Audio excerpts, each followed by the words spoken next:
Right, what have we got here? Right, today we are looking at the Klarus Mi1C, battery included. Now I'm pretty impressed with that, because most of these flashlights you never get a battery, and even the ones you do, they sometimes give you like a knockoff Samsung. So we'll see what we get here.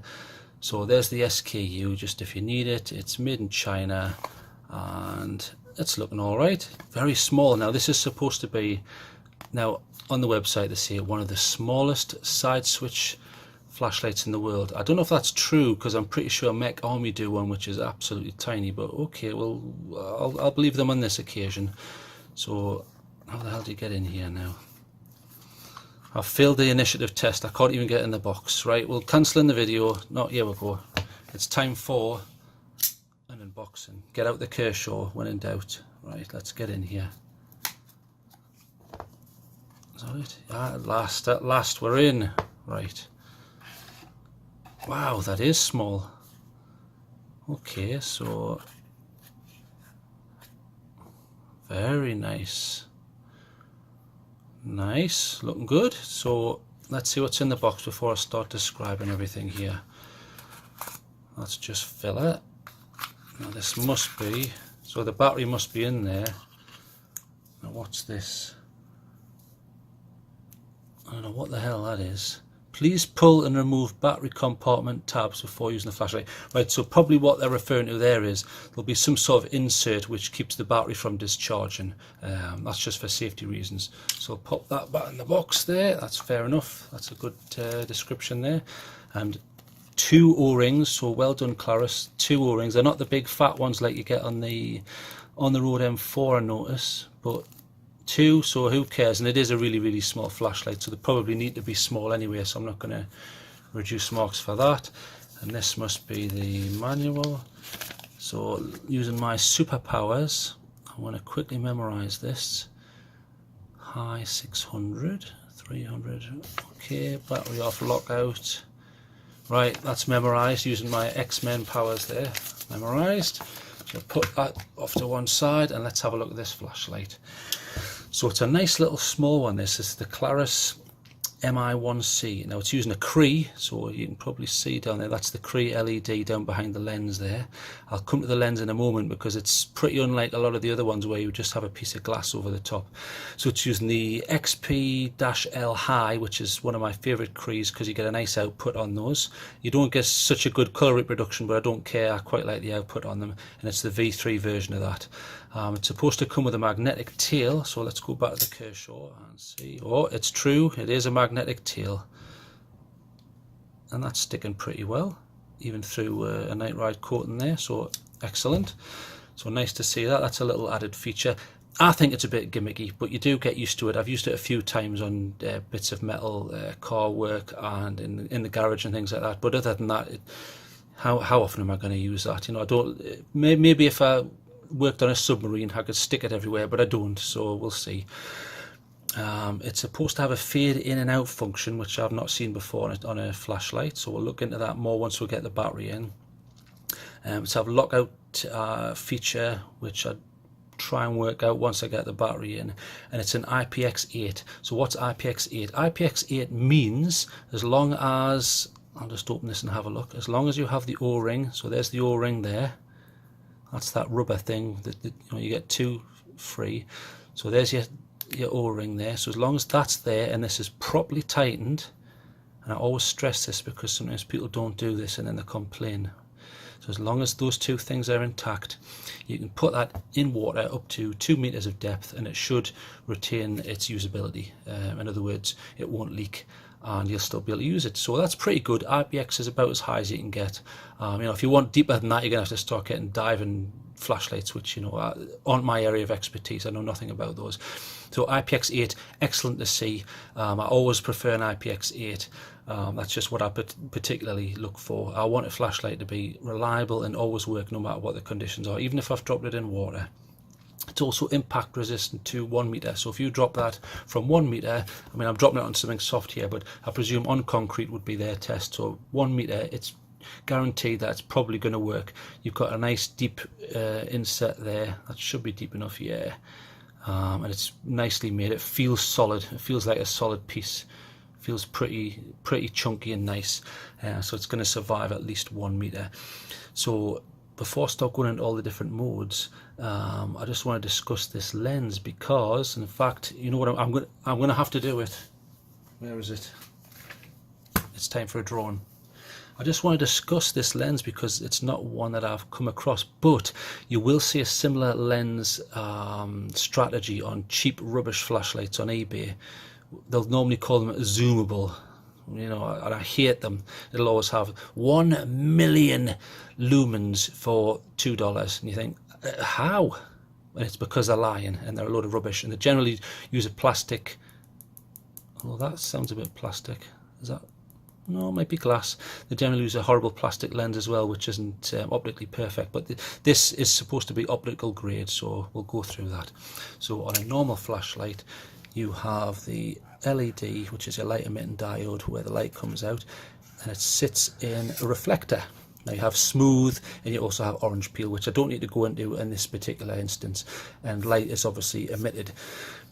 Now when it comes to flashlights, you have what's called spot and throw. So for example, let's use this. So I'll turn that on. So I need to turn the mode down there, so I'll turn it low there. So you can see there you have 2 contrasting zones. So this is your spot, see this in the middle, that's your spot, and then from the spot to this outer radius, this is your throw. Sorry, this is your spill. So this is what's spilling out from the main beam. Now throw is how far this is going to go.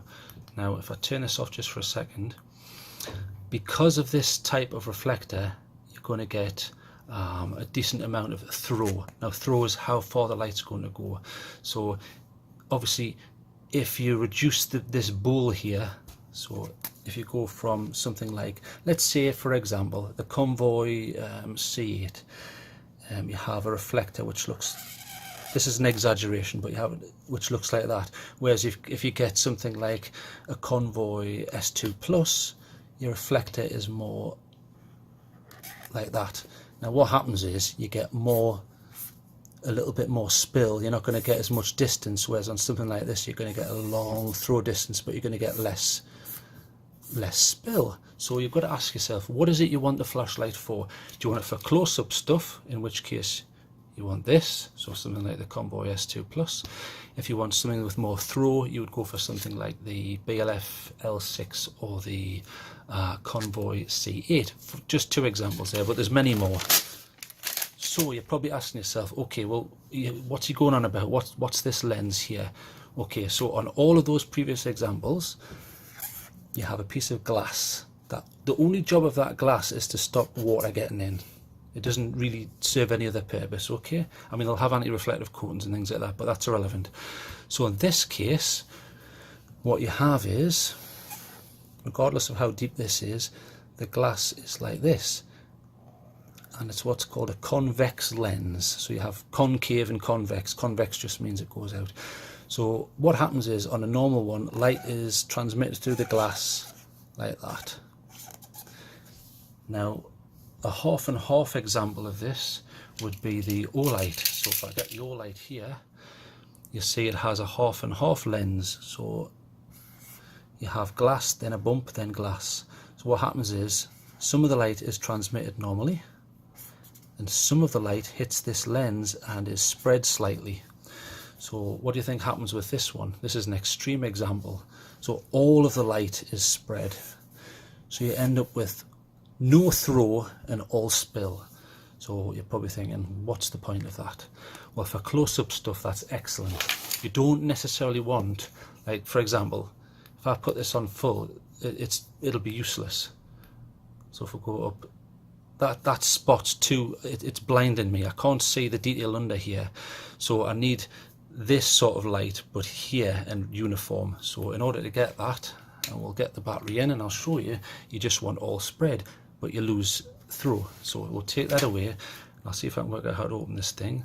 So I quite like the clip. Now I like to see these, you see these entry holes? On a lot, even the Olight, there's no options here to attach this with anything. Now here you've got 1, 2, 3, 4 different options there to attach it. You could even attach that to a keyring quite nicely. In fact, that's perfect size for a keyring. I'd quite like that. You know, it's in size with the Astrolux K1. In fact, it's smaller. Yeah, it's fatter, but it's still, it's not much bigger, and it's better output. That's only, say, 300 plus, whereas this is supposedly going to put out 600. I mean, I'll compare it later with the M4, which I really, really like. It's not up to that sort of output, but it's still a worthy of a look. So let's see what we've got here. So this feels pretty smooth, nice O-ring, but they're not the fat ones, which is they're probably about a 1 mil. Pretty nice. Now in here you've got your it feels quite cheap actually, although it is small, so it probably will be cheaper, but not a bad spring, feels a bit cheap. Then under there you'll have your magnet, so it's able to stick. Okay, and then this must be the plastic they're on about. So do I take this out? Where's the other end? I think that's it. Yeah, just one bit, so I'll dispose of that. Now the interesting thing with this, for this flashlight, is you get well, it's technically a cr123, but if you look at it, it's actually got a hole where you can charge it up. So I do happen to have a cable, so let's see if we can get this charged up, if it'll fit. And there you go, you see the red? So red means it's charging, so we'll put that on charge while I discuss the rest of the flashlight. So that's charging up there.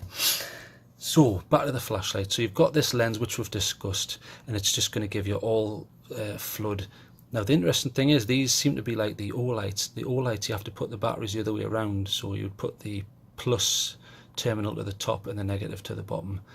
Looks okay now. I just want to feel what this, it's quite a good spring. Yeah, not bad, not bad. Clutter free in there, nice and tidy. How's this machining?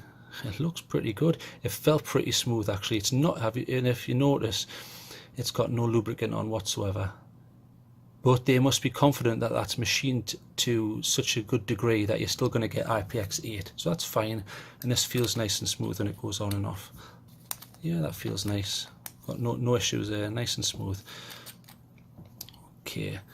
So that's about all I can go through. It feels quite nice. You've got some heat sinks there. Now, I generally like to go over this for people. The whole idea of a heat sink is to dissipate heat. So generally you have the surface of the flashlight and heat enters the atmosphere and integrates with the air. Now they can only do that at a certain rate depending on how hot it is and the temperature outside. In order to increase cooling ability, what you can do is you can make that surface like that. And what's the point of that? Well, if you imagine that as a piece of string and you pull it, you've just put a bigger surface area in a smaller space. Now surface area increases dissipation of heat. Now you don't want those fins too small, because there comes a point where it's diminishing returns and they're so close together that the hot air just hangs about and you're not necessarily any better off. Then you start to need fans and things like that. But any fins like that are going to help with the heat, because generally on turbo modes with a lot of these flashlights, what happens is they have a step down. So you run it at its highest setting for long enough, what happens is it's going to step down to a lower lumen setting. It has to do that because otherwise it can damage the components, and most flashlights do that. Even the O-light has that, I think. After 2 minutes this has a 50% step down. So it's across the board, it's just what you get. Okay, so that battery, I'm not going to fully charge it, but it should be okay. I think that turns blue. That light turns blue once it's charged, so we'll take that off charge, and remember, positive to the top for this one. So we'll pop that in there.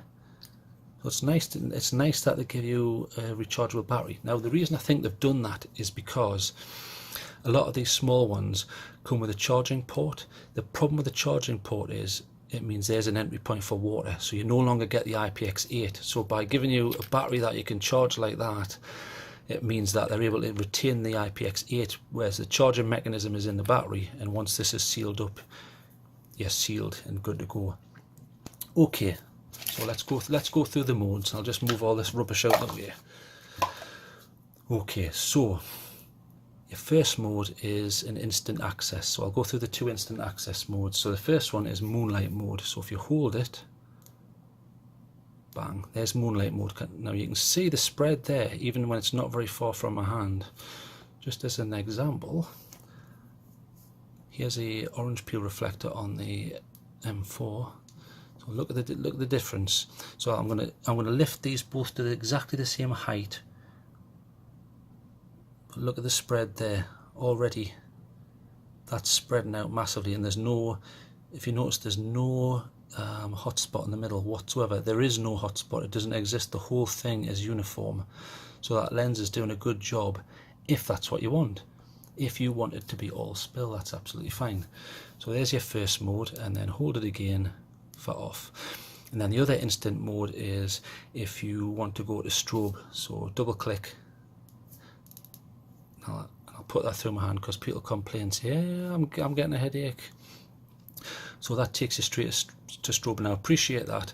I like to see flashlights with an instant strobe, so that's a good feature. Straight to it, instant access to moonlight, instant access to strobe, and then off again. And then we'll go through the main modes. So when it comes to the main modes, so if you turn it on, so then you've got low, which is, I think it's around, although the moonlight's 1 lumen, which is spot on, about half a lumen to 1 lumen is as high as you want to go for a moonlight mode.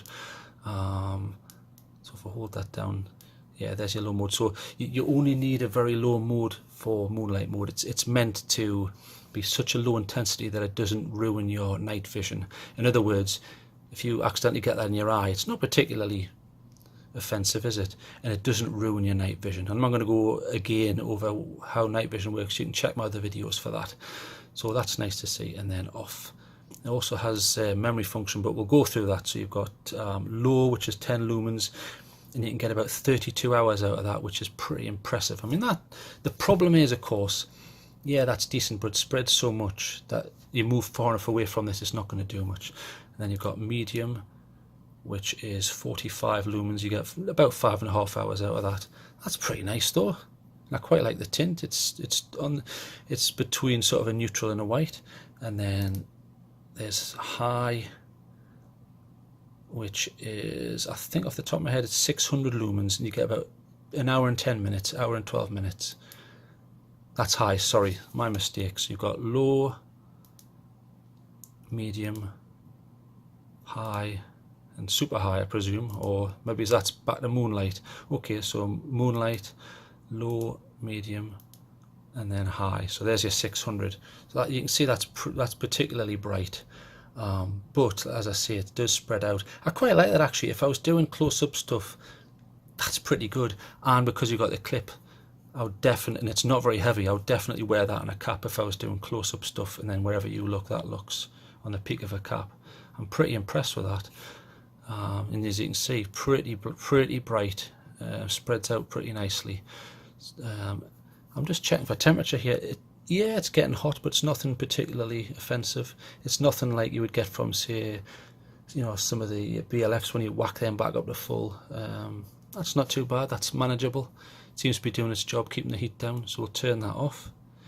And then you also have a strobe, which we've been in an SOS mode. So to get to those, you go into your you go into your strobe, and then if you want the SOS, sorry, you would double click again there.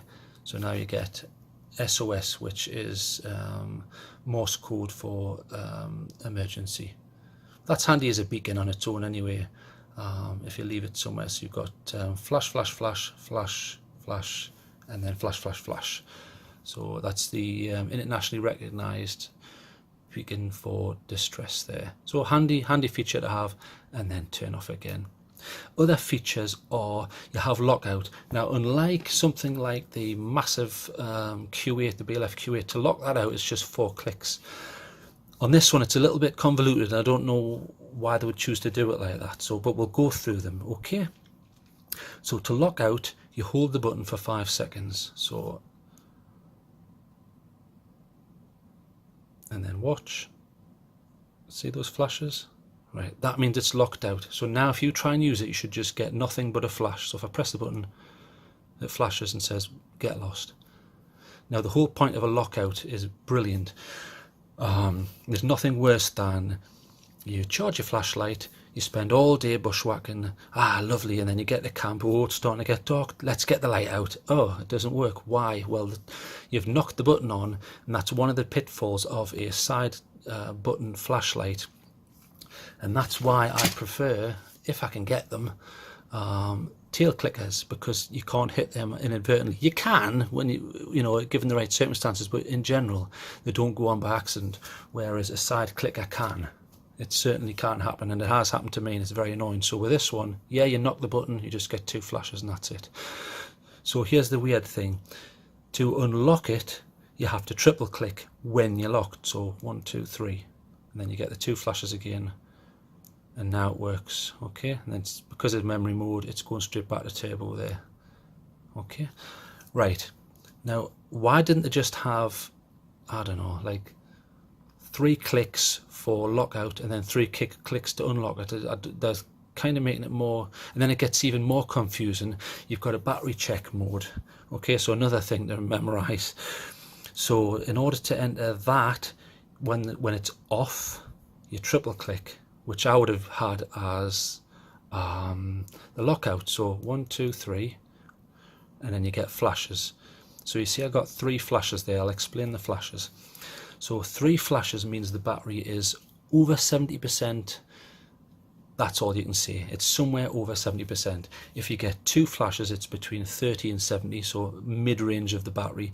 1 flash means it's below 30%. You're going to have to probably charge it. It's a bit of a confusing one. I prefer some of the implementations on the BLF firmwares where you get, in fact, I'm sure they do the same on the Q8, where the battery check, 4 flashes is full, 3 is obviously, you know, 3/4, 2's half, and 1's a quarter. That makes more sense to me, and I don't know why that it's just becoming more complicated. I prefer the firmware on this. That's just my personal preference, but that's how they've chosen to do it on this one.